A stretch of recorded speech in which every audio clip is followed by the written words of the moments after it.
welcome to A Cup of Conversation on BRT2 TV. This week I'm very honoured to have two lovely ladies joining me in the studio, and we're talking about a very important documentary film called Missing Fettine. And these are the two people behind the wonderful film that I recently saw at a screening in Lefkosha, Pembe Mentesh and Yeliz Shukri. So ladies, welcome to BRTK. Thank you, John. Hi. Now, Pembe, we've been old friends. You've been on my programme before, many, many years ago. I remember, yes. I remember, and I've been following you on social media, and I know all about your journey with Missing Fettine. But before we talk about the documentary, let's talk about you first of all. For those who don't know you, but I'm sure many people do, you are originally from Australia, is that right? That's correct, yes. Your parents emigrated there? That's right. Yep. When did you move back to Cyprus? Well, I mean, obviously we came to Cyprus quite a few times during my childhood for holidays, but Australia being so far, we couldn't come regularly. But I remember coming as a child and really loving Cyprus, like especially because we'd be here during the summer and we'd be with our cousins and friends at the beach, and I just loved that feeling of community in the village because we were staying with my grandparents. So you know, there was always this longing towards Cyprus from my side.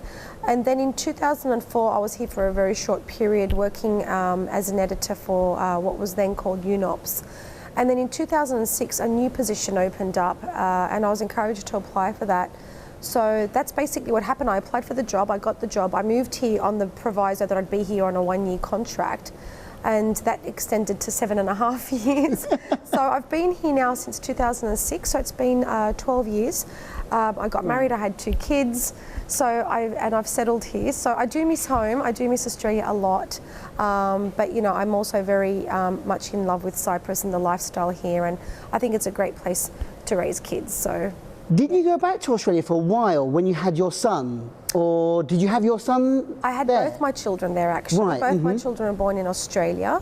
And when my daughter was born, it was when the UNDP program had closed. So I was unemployed at the time and I needed a break anyway. So we went back to Australia for almost a year. I was there for 9 months. My son went to kindergarten there at the local public school. So that was a really nice little break for us and for the kids. And here you are now back again in North Cyprus. Yes. With your lovely family. Yes. Great to have you here. Thank you. Now, Yeliz, we haven't met before, although I did see you at the screening of your wonderful documentary, and you are the director of Missing Fettine. But before we talk about that again, let's find out more about you. Yeliz, you're a Turkish Cypriot? I am. And what's your background? Tell us a bit about yourself, please, Yeliz. Born and bred in Melbourne, Australia. Ah, I didn't know that. You have a less of an accent than Pembe. I didn't realise you were Australian. Yes. So born and bred in Melbourne, Australia. Basically, I enjoyed travelling during my studies. So I studied media as well, and film and television. And on the second large backpacking tour, the gates opened, the crossing points opened in Cyprus. And although I had visited Cyprus in 2000 and I had said my farewell to my family and maybe the island, because I think it was too much at that time. You know, there was an economic crisis and everyone was really depressed. So I thought, and there was the borders, and I thought, okay, I probably won't ever come back. So I kind of said my farewells. And then when the borders opened again and I was about to travel to Central America and do some backpacking there, I said, you know, maybe I can give it one more try, because my family's from Paphos, both my mother and father, and there was something missing, the fact that I never saw Paphos. So I said, okay, you know what, I'll go back and see the entirety of my country and know where my roots are from and really feel that. And then and then I can say my farewells. So I went for 7 months to Central America backpacking, and then I came to Cyprus, and it was unbelievable. I mean, I never, besides when I was 7 years old, like Pembe said, like we came when we were younger as well. When I was 7, I loved Cyprus. It was fantastic. Yeah. And then that same energy I got when I came back in 2000, at the end of 2003. You know, everyone was so optimistic for the change, the rejuvenation, the hope, especially the hope for people for the future, what lies ahead, basically. So, you know, at the time I had actually applied to get a working visa in England, because I wanted to stay in Europe for a while. I didn't want to go back straight to Australia because it's so far. So, and you know, you basically have to work for years and save your money To travel. to travel. So I said, you know, it would be a really great idea to stay in Europe for as long as I can. So I had already planned to work in England for a while. But then because I love Cyprus so much, I thought, you know, if I can find a job here, and besides I hate the cold, if I can find a job here, I'll stay here for a while and maybe then travel around Europe from Cyprus, like make Cyprus my base. And so I applied for a few jobs, and at that point in time they were looking for directors on a peace program in the Republic of Cyprus's CYBC. Yeah. And I applied, and I didn't get a call back for 3 weeks, which is really strange in Australian standards, because if they want you, they call you back within a day or two. Yeah. So I automatically thought, okay, they probably don't want me. So I actually reserved my ticket to go to England because I was running out of money, and you know. And then about a week before I was to get my ticket, they called and said, you've got the job. And so, you know, I'm not someone who really believes so much in kismet, but in a way, it kind of everything fell into place. You know, I took the job offer, and again thought maybe it will last for maybe a year or so. And 15 years down the track, We're both still here, as you can see. We're here, and I'm married with 2 children as well. Fantastic. So what a nice story. Very similar stories, both of you. Indeed. And that But we just goes. didn't know each other before that. We met here in Cyprus. And you met here in Cyprus. Yes. And it just goes to show the power of as you say, maybe kismet, as we say in Turkish. I think that's the power of Cyprus. Once you step foot on the island, it's very difficult to leave. I think you fall in love with the island. And here you are today, ladies, talking about a very specific project, which is close to your heart, Pembe, most of all. But I want to know how it all began, because Missing Fettine is a very, very interesting documentary, a subject that I'm not sure a lot of people know about. Very briefly, I'm going to be very crude here, and just very briefly say that it's a story about you looking for your great aunt, who was sold as a young bride back in the 1940s. 1930s. And well, you never knew what happened to her after she left the island. And it's your journey, Yeliz is filming you on your journey to find out what happened to your great aunt. So how did this story first come about? How did you know about this great aunt of yours, this great aunt Fettine? Well, I was actually in my 2nd or 3rd year of university in Australia, in Sydney. I was studying communications as well. And I was working on a family tree project, like just, you know, researching about my family. And because we'd been back to Cyprus a few times, and because I knew most of my relatives, I was just listing all the names of my grandparents' siblings. So I just went to my mum to basically confirm the names. And so she's like, yeah, she confirmed all the names, and then she said, oh, by the way, we also had another auntie called Fetine, who was sold in marriage. And I thought, what do you mean sold in marriage? And she said that was what was happening during the British period. A lot of men were coming from the Middle East, specifically from Palestine, because both Cyprus and Palestine were British colonies, so the travel between the 2 countries was very easy. So what was happening was that the Palestinian men were coming to Cyprus for trade, and they were seeking wives, basically. And Turkish Cypriot girls, being Muslim as well, so same religion, it was very easy to get married and take a bride back to Palestine. Now, the issue of the word sold is very contentious for us, because we started off with that word, but then what we realized throughout our research is that there's a very bad connotation with the word sold. That's the word my mum used when she told me that, you know, we had an auntie. And by the way, my mum's name is Fettine too. So the story behind it is that my grandfather was so upset that with his own father for sending his sister away, he named my mum after her, and he never talked about her. So it was a very sad story in my family, and it was a wound in our family. So it was very hard for me to get information, because when my mum first told me about this auntie, when I first found out about her, I was like, okay, so who did she get married to? Where did she go? And my mum had no information. And the more questions I asked, the more uncomfortable she became. So I just left it. But going back to the story of what was happening during that period, it just became a very common thing, John. Like, you know, the men were coming here, they were finding girls, getting married, taking them back, okay?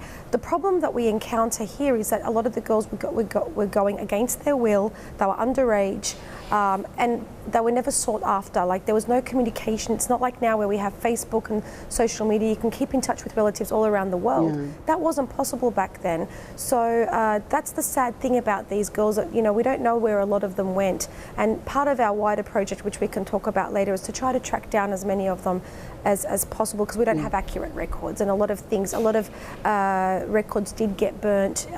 You know, the family court got burnt, so the marriage records went, and nothing was digitalized. So these are the kinds of things that happened. But my initial reaction was that, you know, something unfair had happened in my family. Something really, really unfair had happened to someone in my own family, and no one did anything about it. And I felt that it wasn't fair what happened to my Fettine, Auntie Fettine, and I felt, you know, I put myself in her shoes and I thought, what would I have done if that happened to me? How old was Fettine when she was married off? Yeah, 14. 14. Yeah, so she was still a teenager. She was still like a child. As you said, underage. Underage. When you think about it, you know, 16 is maybe, even now I think 16 is young, but 16 is a legal age maybe. But she was 14 and nobody had heard of her ever since after she left. Yes, because when she left, she told her dad that you'll never see me again if you send me away. She was very upset. She was one of the ones that didn't want to go. But we did, like throughout our research for this project, we did find women that were happily married. Some did have great marriages and a great life in their new country. They learnt the language, they assimilated. Similar to how what would have happened to my mum. You know, my mum left Cyprus and had to go to Australia and learn English. And, you know, it's not like these kinds of things don't happen, but I guess what we wanted to show throughout the film is that to some of these women, there was an unfairness, there was an injustice that happened because they didn't want to go and they had no means of coming back. That's the only problem. One of the main problems, So you heard about this story, this great Aunt Fettine in your house, but it was a bit of a taboo subject that you didn't really want to talk about too much to open up old wounds. How did this come about now, this Missing Fettine documentary? How did you and Yeliz get together and make such a wonderful film? I mean, Yeliz, do you want to say, how you got involved with this documentary? Initially I started reading about it. So Nerman Jahid had written a book and Jamai Onat Muezzin had written her book at around the same time. So I read about the book, and then I read about the other people who had written brochures. So we had Mustafa Biterim, and we had other people who had done research on the subject, Hashmet Gürkan, so I mentioned them. And I had read, and one day I said, you know what? One day I'm going to make a documentary about this film because it affected me so much. I felt such an injustice done for women in our community, and I felt that, you know, this is not enough. You know, we need to find out more, because there were so many stories of young girls that were forced to go and no one sought after them. And we have to remember that there was such poverty in Cyprus. I mean, we're not just talking, and we're talking about unable to find food, unable to feed their children, clothe their children. So it wasn't as simple as, okay, an Arab's come from Arabia, let's just, you know, give our daughter away. I mean, the situation was at a point where sometimes it was to feed the other children, sometimes it was because we had this patriarchal system which hasn't changed massively today. I mean, we have many changes, but there's lots of changes we still have to make in our community. At the end of the day, marrying your daughter off at a young age is ideal, and that goes across for, you know, the Turkish-speaking community and the Greek-speaking community. At the time, 14, 15, 16 was your ideal age. So the fact that, and we at that period of time, we had the population of men was also decreasing in our community because of the wars. So our men were leaving abroad to go fight in other countries. So the chances of these women also getting married was even less. So on one side you've got the poverty, on one side you've got these girls that are staying at home. So, you know, this is almost, you know, not seen as very good. So I mean, so this film documents, okay, for me it was this injustice that women have to face to begin with. I mean, even before they're sent away. The fact that they're sent away, not sought after, they're seen as not a commodity, but they're seen as not having so many rights, not having a say. And no one asked them, no one asked the mothers, what do you think? Do you think we should send them away or not? This is the way it's going to be. And so one day I said, you know what, I'm going to document this. And it happened that Pembe wrote something on Facebook one day, and Pembe and I were good friends by that stage, and she wrote something on Facebook one day, and, you know, of course a bell rang, and like you know, shone, bing, kind of. And she said something about an aunt that had gone and no one said anything about it. And I contacted her and I said, Pembe, do you have an aunt that was forced into marriage? And she said yes. And I said, do you want to find her? And I'm somewhat reluctant because I'm 7.5 months pregnant when I'm asking her this, and I know that if she says yes, I am definitely going to film her doing this. Yeah. And so she said, yeah. And I said, are you sure? And she said, yes, I'm sure. I said, okay, we're going to find her. So filming, that's how filming started, that's how the research started. Yeah. So it was how two women came together, basically. So the thing about Missing Fettine is not just the story of searching for one woman. It's a story of survival. So I don't just look at these women as victims, and the picture portrayed of these women as they're just victims that were sent away, and these poor women. All right, yes, there's the victim side of it, but the survival side is so much stronger and means so much more to me and to Pembe, because when you look at these women, they went at a young age, they went to a country where they didn't know the language, their religion's different. I mean, there's a difference between Turkish Cypriot Muslim and Arabic Islam, and so they had to adapt to that. They had to adapt to different lifestyle, different traditions and cultures, and they survived. They had children, they fed their children, they looked after their children, and they were strong pillars of their society as well in that community. So I mean, we also try to do that, and it's a story of home, it's a story of your roots, it's a story of belonging, it's a story of women and women coming together and joining forces for a goal, because we don't look at this film as, okay, we filmed it, it's finished, thank you very much. The story is continuing. And Pembe can elaborate there, because I mean, we started, and okay, with the documentaries, you can't script it. I mean, I've scripted this film at least 10 times, because you expect something to happen, and of course it doesn't happen as you may expect it to or plan to. Something else happens, so you have to reconfigure how this film is going to be pan out.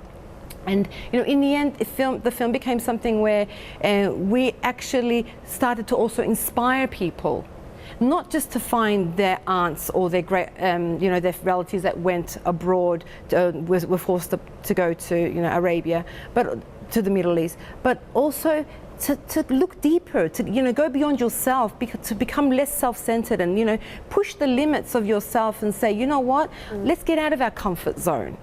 We did get out of our comfort zone. Pembe got out of her comfort zone. When I asked her twice, are you sure? Because it's not so simple to just go, okay, I'm going to go look for her. You're opening Pandora's box. Yes. Because when you open that, you can't close it again. And that's what we did. It is a very, very emotional rollercoaster ride when you're watching, without giving too much away. And it's amazing because with Yeliz offering that to you and you saying yes, as you said, you opened up a Pandora's box, but it actually worked out that, things went quite well. It seemed like, obviously it's a long time, for us watching the film, it works out quite smoothly, quite quickly. I'm not going to say how it develops. What happens is Missing Fettine found, you have to go and watch the film, which is actually being screened at a local cinema near you. We'll tell you more at the end of the interview. But do you expect how it developed? Did you expect that to happen, Pembe? Absolutely not, because when Yeliz, the reason I said yes to her at the beginning of the project was because I also said, when I said yes, I also said to her, look, I don't mind, let's do this thing, but it's going to be a very short documentary because I'm not going to find anything. No one tells me anything. There's no information. I don't have a photo. I don't have a birth certificate. I have nothing, no marriage records. I have no idea where she went. So it's going to be, I thought, if we're just going to go around filming all around Palestine looking for this woman, and we don't find her, then I don't know what kind of I thought it's going to be a short documentary. So, no, I didn't expect it, John. Honestly, it was, I have to say though that the way that things happened, I really believe it was meant to be. Me meeting Yeliz in Cyprus and us knowing each other and being friends, and me finding out about this auntie, and then suddenly she asks me, do you want to find her? It's all part of a chain. I see it all as part of a chain that's connected. And, the outcomes were amazing. It was a huge emotional roller coaster for me. It was uncomfortable as well, because I was touching on a subject that people didn't want to talk about. And people were uncomfortable. I mean, but I think what happened was that, thanks to Yeliz and her support to me and giving me the strength, I felt that ability to push, I felt that ability to be able to say, well, no, I really want you to tell me about this. I really want you to say what you remember about what happened. I would never have done that before. And to be honest with you, us being Cypriots as well, once you've got a camera on someone and you start asking them to talk about the past, they love it. They love it. So maybe the fact that Yeliz wanted to film this journey that you're going to go on, we didn't know how long the journey would be, or what it would end up revealing. At the end of the day, maybe the fact that Yeliz was there with the camera, maybe do you think that helped things move along? As you said, people wanting to help you to speak, knocking on doors, and trying to get answers to questions that you're asking. Maybe the fact that you were meant to do this publicly. Yes. That's how you were going to get the result, maybe. Of course, I believe that, and I think that if people don't take you so seriously when you're just asking questions, but if you're there with a pen and a paper and a camera and you're doing serious interviews, then suddenly it becomes a bit more real. I mean, if a journalist comes and puts a microphone in your face, you would say something, you would say something. Whereas if someone asks you about that normally on the street, maybe you wouldn't say so much. Do you know what I mean? People like to express their opinions on camera and to talk on camera and to say things. So. Or you might have even given up the first hurdle, even. Having somebody there to come on, let's do this, or don't give up. Come on, let's ask another person, or let's go to here. The way it worked out in the film is amazing. Let's watch the trailer to the film, and we're back with more about missing Fettine. When she left, she said to her father, "If you send me away, you will never see me again." Biri bir kolundan, biri bir kol. Bilmem kim tutardı gelin de gidermiş idi. Da döndü öyle arkasına baktı anne sağlar. Ah anacığım dedi, günahımı kesmeyesin demiş kendine. Hep evlatlarına fazla benim de beni verdin gideyim yaban yerlere demiş. The word my mum used was she was sold to an Arab. I was like, what do you mean sold to an Arab? I thought, why was she sold? Why would her father sell her? Haydi vallahi.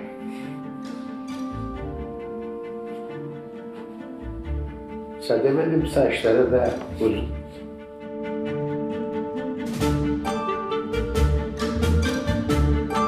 خصوصيات امياتنا وجداتنا هذا بيسيء لهم الاشي، احنا ما بيشرفنا يقولوا عنهم انهم كانوا ينباعوا بيع مثل بيع العبيد.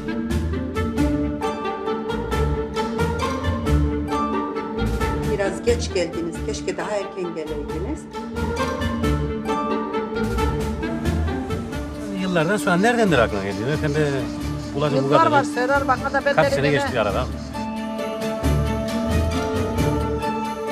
When I put myself in her shoes, that's when I decided that I had to do something.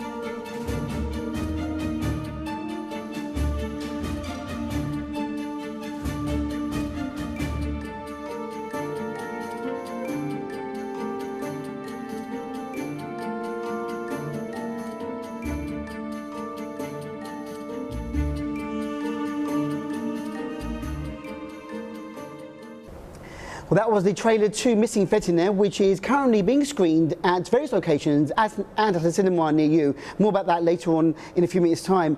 So, Missing Fettine, amazing story.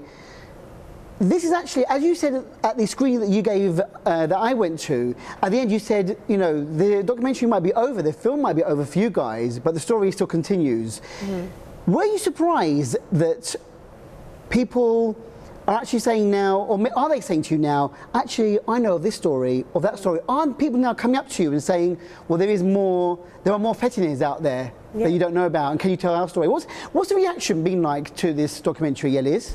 Actually, I want Pembe to tell you about that, but what I want to say is actually, when making a documentary, I intended to not just make a local documentary. My intention, like my first documentary, this is my second feature length, was to make an international documentary which could be watched anywhere in the world, and it could touch a nerve, and it did. And I mean, it successfully did that, and it went to lots of festivals abroad as well. It's still traveling in festivals, and the reason for that is because it doesn't just touch on a local subject. It is something that does affect people on different levels all over the world. I mean, when we premiered it in Thessaloniki early this year, and we had women crying and coming and hugging us after the film and saying, this reminds us of the brides we sent to America in the early 1900s, and you reminded us of them. You reminded us of our grandmothers that were forced to go and marry there. So I mean, these are all interconnecting stories. Again, women not having a say, women forced into, you know, where to leave or to marry or to go and to not be able to have a say in what happens in their future. So I mean, for me, that was so important, actually. Another thing that I want to touch on is the fact that when making a film, one, especially documentary, one, you really have to believe in your subject matter, because it's something that this film took 6 years to make. I mean, you don't plan for it to take 6 years. I mean, your ideal is maybe a year or two, but it's a documentary and you can't kind of leave it halfway. And you know, if you, and I'm someone, especially if I start a project, I finish it. But the great thing is the fact that my Pembe is a great friend of mine. All right, I could push her. I mean, but at the same time, I could support her. So it was everything worked out well for the both of us. So I could say, Pembe, we need to go and speak to such and such. Even if she was reluctant, I said, don't worry, I'm there. But it wasn't just, okay, I'm going to film and you have to do it. You know, it was also a friend going, okay, this is how we're going to get to the next step, as well as a director going, okay, don't worry, we're gonna film it. You can just take it slow. We don't have to go and just quickly rush into it.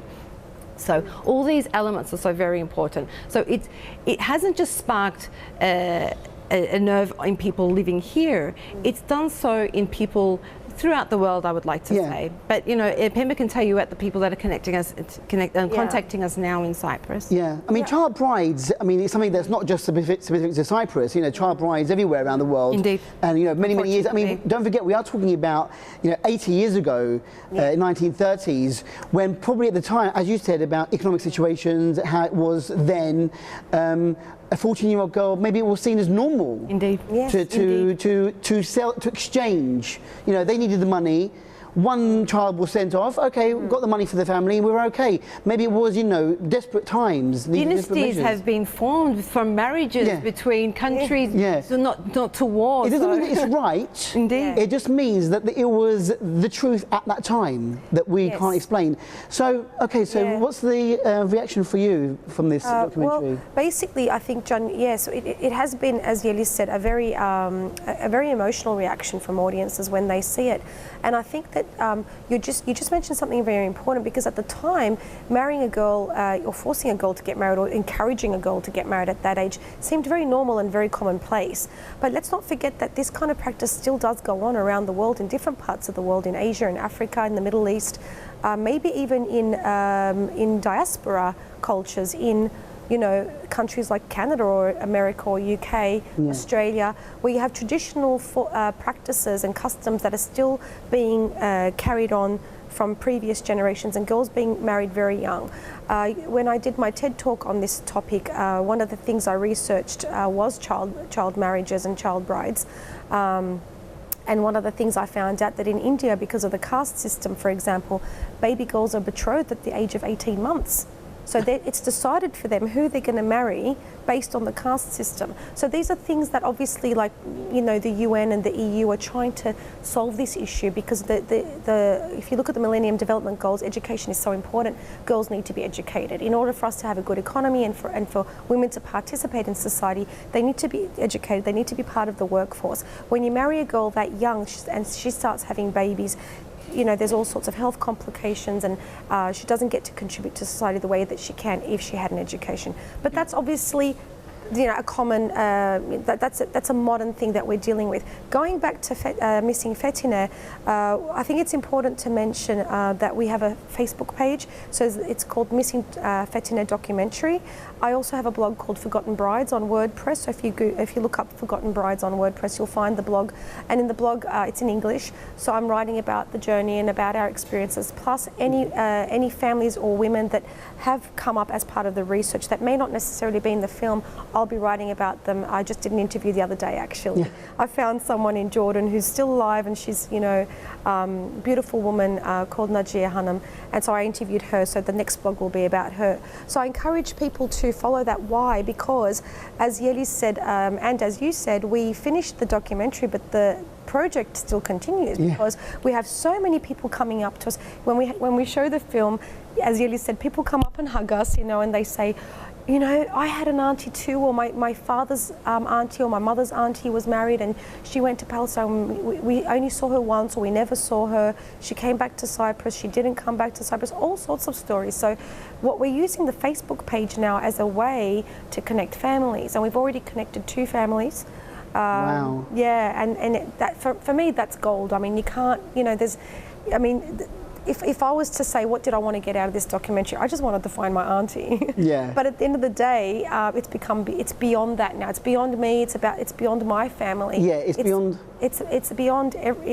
It's part of our community now, and it's about. It's gone global. We hope so. I mean, look, we are in contact with Palestinians and Cypriots living abroad as well, and they're contacting us through Facebook, sending us photos. I have passports. I have PDFs and JPEGs of passports, marriage certificates. It's amazing, and these girls are beautiful. I mean, and you just look at these and you think, oh my God, you just want to do more. We just want to keep doing more.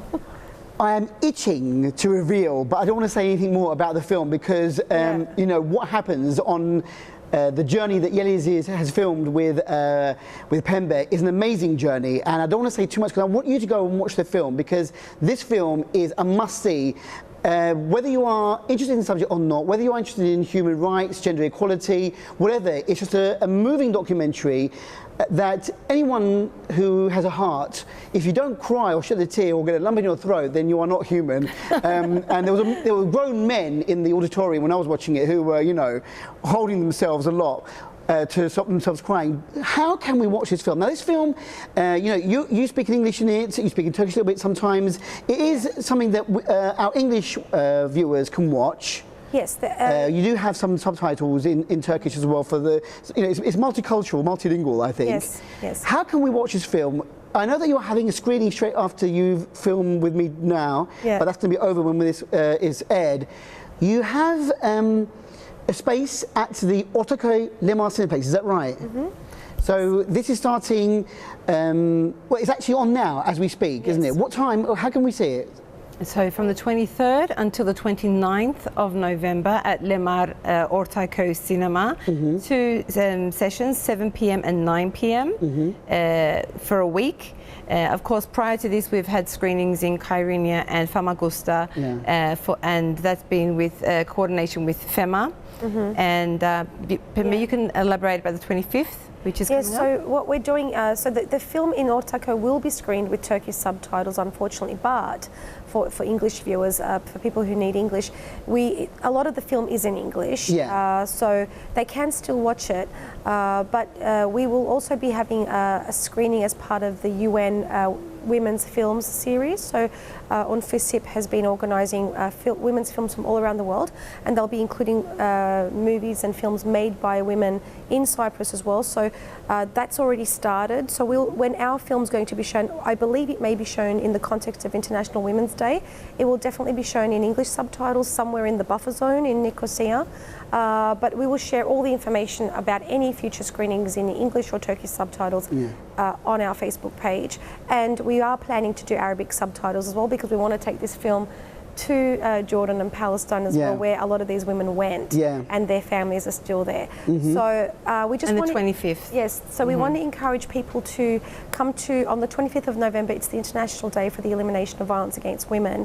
So we have an agreement with Nicosia municipality. So the ticket sales from the screenings on that specific day, which is a Sunday, will go to the women's shelter at Nicosia. So we are encouraging as many people as possible to come to that screening.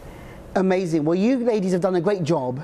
I wish you all the best with Missing Fettine. I'm sure that people who follow you on your Facebook page can find out more about future screenings if they miss it this week at the cinema, at Lemar in Lefkoşa.